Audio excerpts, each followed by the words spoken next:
Hi, everyone, and welcome to another episode of the Sports Tech Allstars Podcast. Back after a little break in the early summer. It's been a lot of travel and a lot of work at Sports Tech X. If you're following our socials, you might have seen all the stuff that we've been up to. We've got an updated Sports Tech database coming your way. That's an exciting bit of information. You should see that on our socials. We, of course, published our last report, a Global Sports Tech Ecosystem report. We've got our next one coming shortly, our football tech report leading up to a World Cup year. And of course, bringing this podcast back online, great lineup of guests. And as always, we want to start with a topic that, well, let's say I've personally found underserved within our content and also generally. Sports betting is one of those areas where you see a lot of transactions, a lot of work, a lot of big numbers, but maybe not everybody has a real good understanding of what exactly we're talking about. What are the key metrics within this industry? How does it move forward? Where is the opportunity for startups? And one such company making a dent in this very big industry, and pretty large dent, I have to say, is Alt Sports Data. And I've got their CEO and founder, Joe Dunnigan, on the show today to talk about sports betting and everything that Alt Sports Data does. So welcome to the show, Joe. Thank you, Ron. Appreciate it. Nice to see you again and happy to be with you. Always a pleasure, Joe. Joe and I have been in touch for, I want to say, maybe just under a year, 6, 8 months at least, probably more than that. And that's when we got first introduced. And I found it really interesting that here's a space that a startup or a young company can disrupt what's happening in the sports betting space. There's big incumbents who are doing different sorts of things, but you've found a little niche within the sports betting landscape. And within that niche, I've found it with big partners as well. So to my audience who doesn't know what All Sports Data is, tell us first, what exactly is the problem that you solve and how do you solve it? Sure.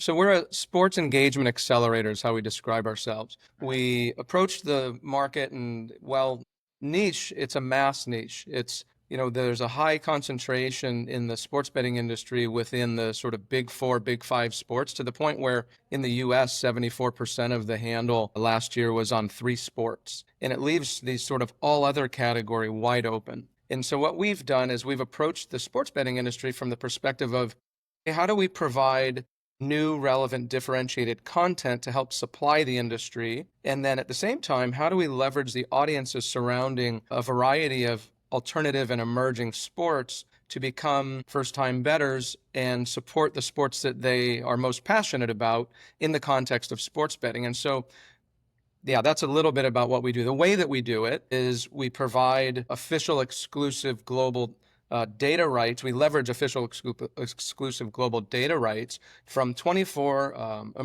tier 1 emerging leagues, the likes of which include World Surf League, Street League Skateboarding, X Games, all the way up to Formula One racing. And we provide finished odds and pricing to the sports betting industry so that operators like FanDuel and DraftKings and Bet365 and others can offer wagering on these sports, oftentimes for the first time ever. And at the same time, we're also driving demand from those audiences, working in partnership with the leagues to bring their audiences through us to become, again, first-time bettors and engage with those sports in a new way. This is what I found most interesting. I mean, you used the term handle at the start of your answer. You said 74% of the total handle comes across 3 sports. And of course, 74% of a very big number as well, by the way. So billion in the US alone in the US alone last year. So even the 26% is a very big number as well, right? Exactly, 30 billion plus. So we're talking really large numbers here. Yeah. And handle, of course, refers to the total betting volume, right? Correct. The total sum of every bet placed in the US market is the figure that you're talking about. So the global market is even bigger, right? And this is all, again, by the way, only the legal market. This is not even counting what else happens everywhere else. So what you guys do, which is really unique, outside of the main sports, you're providing not just the tools or let's say the data points to create the odds. You also, towards the second part of your answer, provide a platform to educate the bettor about what they could be doing. Like how did they find content that they can engage with, tips, tricks, etc. for this kind of, you use the word niche, but niche for still a $30 billion market. It's really interesting. We refer to them as underrepresented sports. Perfect. Better use of the word. So that's what you focus on. You focus on sports that are underrepresented in the sports betting market, create data points to supply odds to the bookmakers, to the Yeah. sports books, so that they can offer to their customers new properties, new avenues to place bets, and then also some content around it. So again, really interesting value prop. I want to take you to where you started, which is these underrepresented sports. Why pick those? Like, what did you see was the opportunity here? And I guess is it that these are sports where you just expect more growth and betting can be the way to get there? Well, to give you maybe just a quick background on myself, so I grew up Yeah. in the gaming industry and studied it in school and worked in it for a decade, and then started the first e-commerce provider in action sports, so skateboarding, snowboarding, and surfing, and have spent really much of my career building businesses and brands in and around action and alternative sports. And in that process, have always leveraged the power of these highly engaged, passionate, very influential audiences to drive significant commerce and revenue and build community around them. Most recently, doing so at GoPro, where I was the head of global brand strategy, working with my now co-founder, Todd Ballard, who was the CMO there. So we've been building community and commercializing these audiences in various settings for all of our career, basically. And what we looked out and said is, why can't we bet on all the sports that we love and that have these large, global, highly engaged audiences that surround them? And no one could give us an answer. So that was really what we sought to solve. Really, though, as a means to provide a point of active engagement in these sports, because these sports are oftentimes somewhat exclusive in that there are high barriers to actual participation and engagement because they are alternative and they're not as prevalent and present in the world as others might be. And so we've always sought to provide active points of engagement, and we don't know a stronger point of fan engagement than gaming. So what we've built is a platform that combines gaming, tech, data, and media to really drive and accelerate fan engagement for all sports, not just the big four, big three sports. And this is, again, to reiterate the point that you made earlier. I mean, you're talking about like Formula One. Formula One is not a small sport, not by any No, but stretch it of the is imagination. underrepresented in sports betting, interestingly. I mean, there's 800 In million sports betting, fans. there you Yeah. go. My natural question there is then why is it underrepresented? Why is it underrepresented, or has it been rather underrepresented in sports betting till now? And what makes you think that'll change? Is it just that those fans don't behave that way? The sports are not giving enough importance to it, or is it just the big sports got there up first, and these will all catch up naturally? I think it's a combination of a variety of factors, but if you think about it, if an industry is doing really well with a handful of sports and they're going very narrow and deep and generating massive revenue on very meaningful growth at a high trajectory, the motivation to expand beyond that while you're in sort of land grab mode, it's not high. But then as the horizontal expansion of sports betting starts to slow and they start to deepen and the operators start to compete head to head and look for points of competitive differentiation, that's when they start exploring alternative and other underrepresented sports, in part because the consumers are starting to demand that. There's been, again, a high concentration at the very pinnacle, and it's really starting to come downstream, largely driven by the fact that consumers demand variety and new and relevant and differentiated content and experiences. And that's what these sports provide. So these sports provide the fans with those new experiences. And then what they provide the operators with, again, is access to net new customers and new and differentiated product that helps them stand out from what maybe historically has been a sort of sea of sameness. And a lot of what we're seeing is these operators are starting to go, if 1% of my customers are asking about surfing and I don't have it, they're going to go to who does. So they're really starting to expand their product offering, and we're there to help fill their shelves with a lot of new and exciting content, is what it boils down to. And that's the interesting thing, that there is no, I mean, when I thought about it and looked at your use case, there's no real reason for them not to offer it.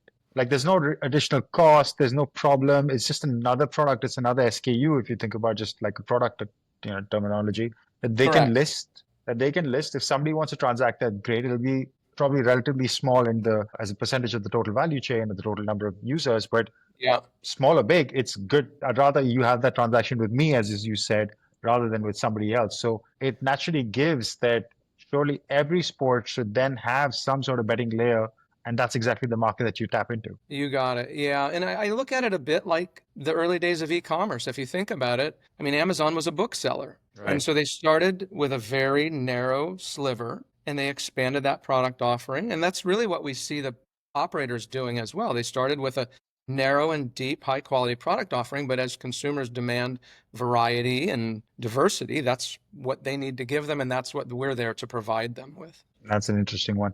And the other side of it, which you also touched upon lightly, but I want to spend a bit of time there, is the engagement that it drives. Now, there's been a lot of studies, a lot of data which presents that users or fans that have some sort of personal stake in what they're watching are significantly more highly engaged. I can tell you just anecdotally from my own personal experience, I'm not a big sports bettor, but I am a fantasy sports player and I play the Premier League fantasy game, have been for the last almost 20 years, and inherently makes me watch games and support teams and players that I have no natural affiliation with. The moment they come into my team, I'm there. I'm scrolling, I'm refreshing my phone, and I'm checking the video, watching the highlights, doing all of that additional stuff. And with sports betting, when there's actual, financial stake involved, that only elevates. This is a big driver of fan engagement and also why the leagues, all the big leagues, which until 2018, 19 were not even interested in sports betting, they've all legalized it and all have big betting partnerships. So you can imagine exactly as you described that this trend is only increasing, even though it's already really big. That's a thesis? Without question. I mean, one statistic and I found was that the frequency, viewing frequency and length, fans who are betting on NFL watch an extra 19 games out of a season because of that. To your point, it's a vested stake in the outcome of the event. And again, with some of our sports, which happen to oftentimes be very aspirational lifestyle sports, there isn't a point of access to them unless you can actively participate in them. And again, there's high barriers to entry. If you don't live by the beach, you can't surf. And if you can't surf, it's hard to be really a part of that conversation. But having a stake in the outcome gives you a reason to be a part of that conversation. And so that's the fundamental evolution of our business model. As we started by saying, hey, let's help sports betting with their supply needs and their demand generation needs. And we did. And that's how we got partnerships with the leading tier one operators in the world. But at the same time that we were chasing sports betting, the sports leagues have been chasing us. And to the tune of, we're getting 5, sometimes 10 leagues a week coming to us going, I need access to legalized sports betting. And there is not another on-ramp like what we've created because it's just not been cost effective for larger incumbent companies to invest in these smaller emerging leagues. So what we've done is we've purpose-built a platform that cost effectively brings them in, gets them into the regulated markets, establishes betting markets, models and distributes their data, provides managed pricing services, and focuses on the demand generation side as well. So it's really providing that continuum of value to all of these sports leagues to just, again, it's expanding the TAM for these leagues and also deepening fan engagement, which ultimately for the leagues drives enterprise value. And so it's a pretty powerful unlock for all leagues. Fair point. All right. I think we've done a really good job of setting the context of why this solution is important, benefits significantly that it can drive for the leagues that you work with. At the same time, kind of been easy, and I'm sure it wasn't. Going into a market that is previously untouched. What have been the biggest challenges for you in terms of trying to partner with the incumbents, trying to go to these leagues, maybe where you're needing to educate them a bit on the use, but also from the last answer, it sounds like they're coming to you as well. So this is like a state of flux situation in this market almost, yeah? I think getting the sports books to stop laughing when we first approached them was probably our biggest challenge. Interesting. They Okay. were like, wait, what? What are you bringing me? Monkey tennis? What is this? They were just not familiar with these sports. And again, having spent 20 years in these spaces, we know the power of these sports and the massive social influence that the fans drive and the commerce that they drive. So we were very bullish on it, but it did take quite a bit of convincing. And I think it also required us to show not only a faith in it, but a commitment to the space. And so there was a bit of ensuring that we weren't just going to come and go, because on the surface, independent league sports don't represent enough to make themselves interesting to a sports book. So what we did is we aggregated 24 of them, Right. which the combined audience with just our 24 leagues is 200 million social followers, which is far larger than the NFL. So it comes with an aggregated scale that is what made us hard to ignore for the operators, because they would say to us, well, I could trade these sports myself unofficially, but then they said, well, why would I? You have 24 of them, you have 24/7 trading coverage, you have the official rights, and you know how to drive demand by leveraging them. It's kind of a no-brainer for the operators. They're basically saying, yeah, I get net new customers and new and differentiated content. Why would I not do that? And that's So it's been a journey for sure, and it's, as you know, it's a hyper-regulated market. It's intensely, there's a lot of oversight and compliance, and we have to be incredibly responsible in everything that we do to ensure that we're protecting vulnerable populations. Yeah, it's a really complex, but kind of easy to see the value of. It's complex to run and make it possible, but it's not hard to see the value in what we're bringing. This is the thing where you mentioned about net new customers, because these sports tend to be fairly niche, that they have a unique set of audiences as well. I would imagine there's a fair overlap between, let's say, NFL to NBA to, let's say, major leagues, versus there's probably not that much overlap between a surfing fan and a Formula One fan, and then a motocross or supercross fan, sorry, I should say, X Games, etc. Right? So you're really tapping into new audiences. Talk to me about why this is so important for the broadcaster, for the sports league. Why is this tapping into new fans the highest priority essentially for them in some ways? Well, for the leagues themselves, it's really about unlocking revenue opportunities for Right. them. If they start to be able to monetize their data in an entirely new category that is also strategic to all other aspects of their business, it's like free money, but it's also highly strategic to everything else they're doing. So not only are they getting new revenue for their data, which admittedly, oftentimes in the early goings is not significant. It's small from a handle perspective and margin, but where they're seeing real meaningful revenue is when they're driving their fans and followers through us to become first-time bettors, and they're being, we're sharing revenue for their data as well as the demand generation. And then think about time spent viewing or time spent engaged with their sport. All of a sudden, their advertising revenues go up. Think about a leading tier one operator doing a official exclusive sponsorship of that league. All of these things are new revenue opportunities, but they're highly strategic to driving enterprise value ultimately for the league. We've covered a few names of these leagues that you're working with. Maybe you could give us a quick view of a successful case, a case study or some sort of one of the leagues that you've worked with in the last, let's say, 6 to 12 months. Yeah, the one that stands out the most, and well, we're certainly most excited about Formula One launching in the fall, but because that's going to take it to an entirely different level. The scale is it's just massive compared to everything else that we've been doing.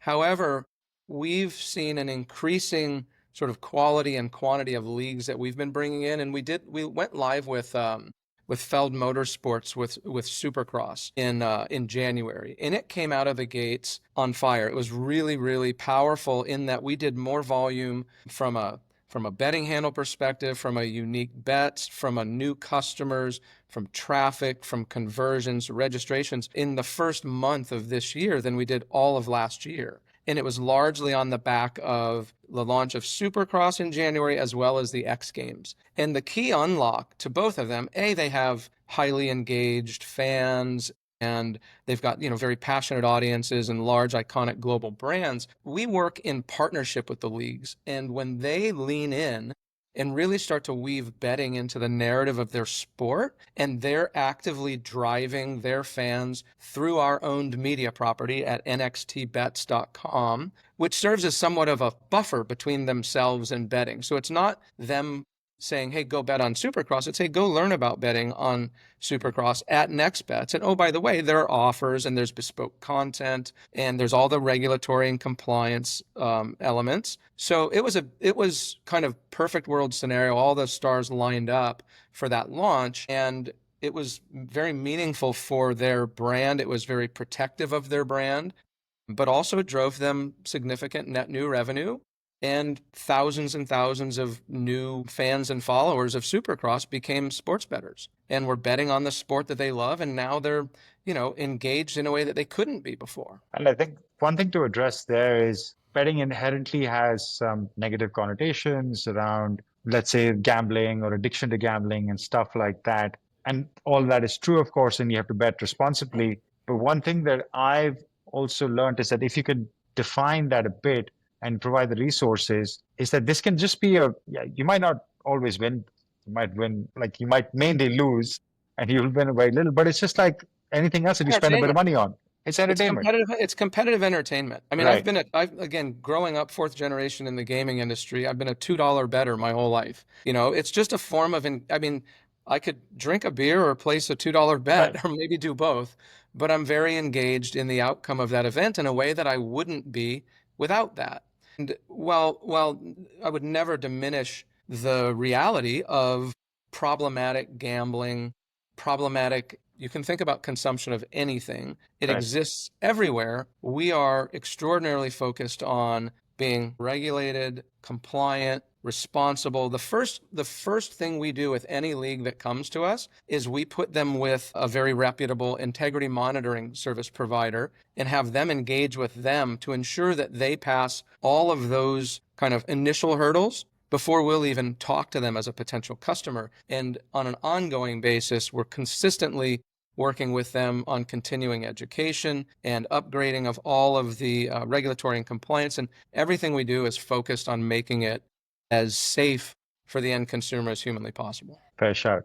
All right. I want to take one step outside of the sports betting world and just pick your brain on the sports tech investment world in general. Your thoughts on maybe what are the key trends outside of, let's say, specifically sports betting, but anything that you look at and say, hey, that's a macro trend that we're really keeping an eye on and maybe therefore servicing in some way from with our own solution. Anything that stands out for you from a sports tech perspective overall? Yeah, it's really, I mean, at the highest level, it's the focus on emerging sports. It's the focus really that sports, and if you think about sports ownership as the fastest growing alternative asset class in the world, and everybody effectively being priced out of ownership at the pinnacle, there's a real democratization and a real decentralization of that coming downstream. And so it's very exciting to see the sports that we've built our careers around and really built our lives around get the recognition and the engagement and the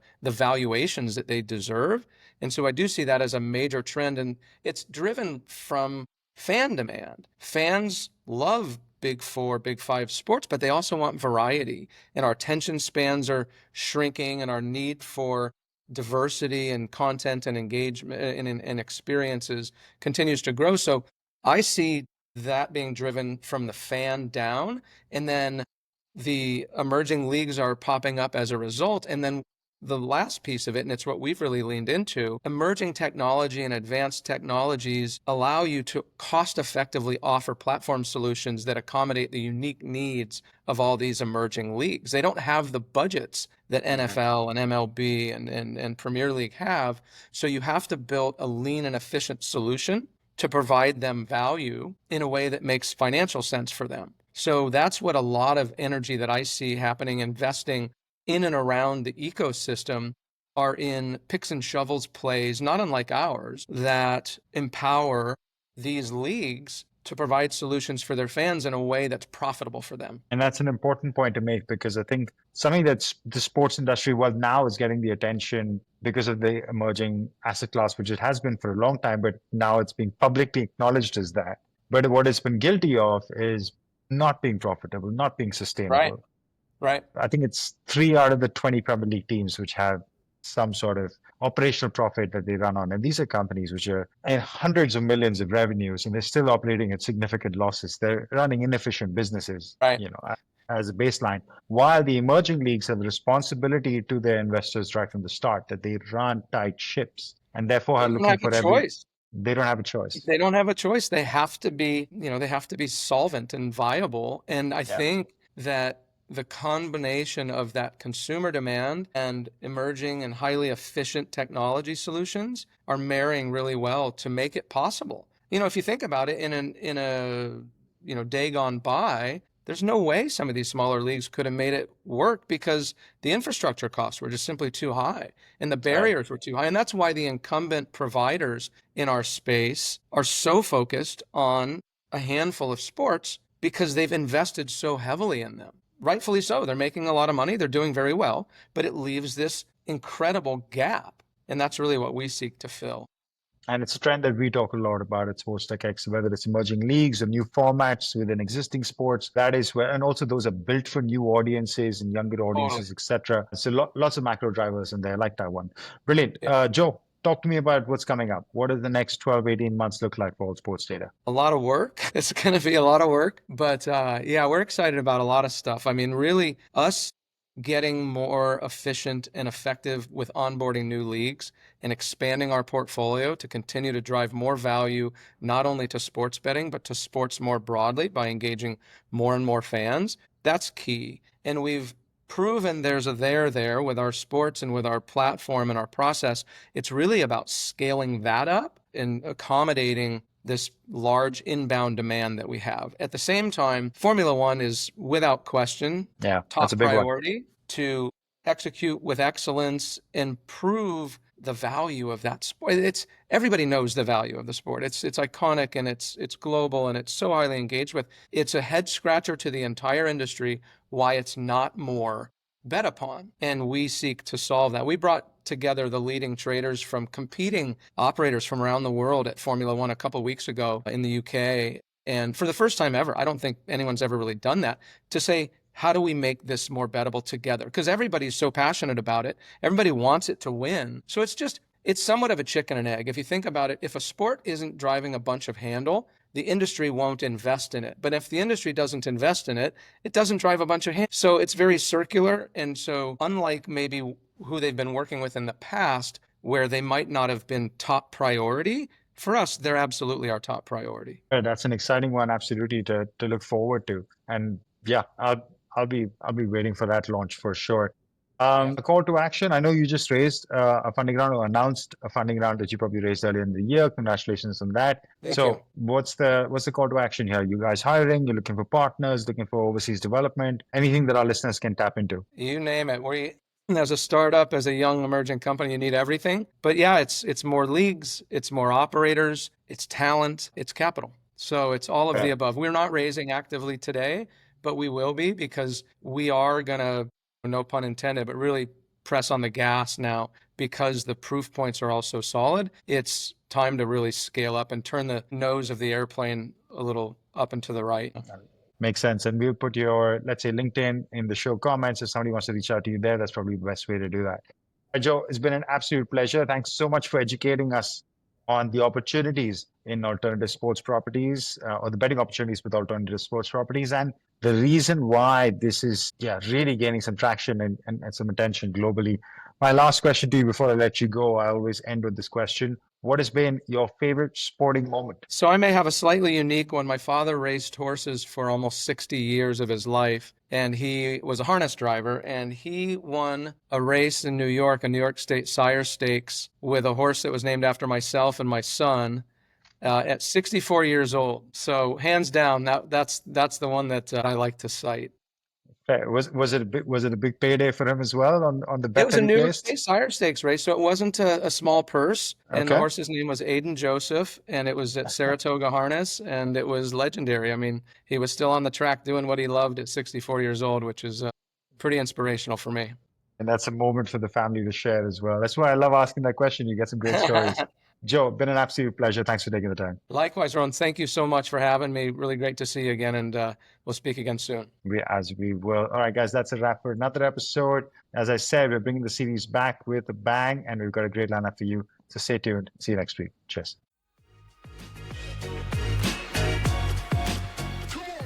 Thanks for listening to the Sports Tech Allstars Podcast with Rohan Malhotra. If you like our show, let us know and leave a review. And if you want to know more about us, check out sportstechx.com, where you can find our latest industry reports and updates. For a deeper dive into all things sports tech, check out our comprehensive database, Sports Tech DB, at sportstechdb.com. Don't forget to follow us on social media. You can find us at Sports Tech X on Instagram, Twitter, LinkedIn, and Facebook. Join us next time for another insightful conversation with a leader in sports tech.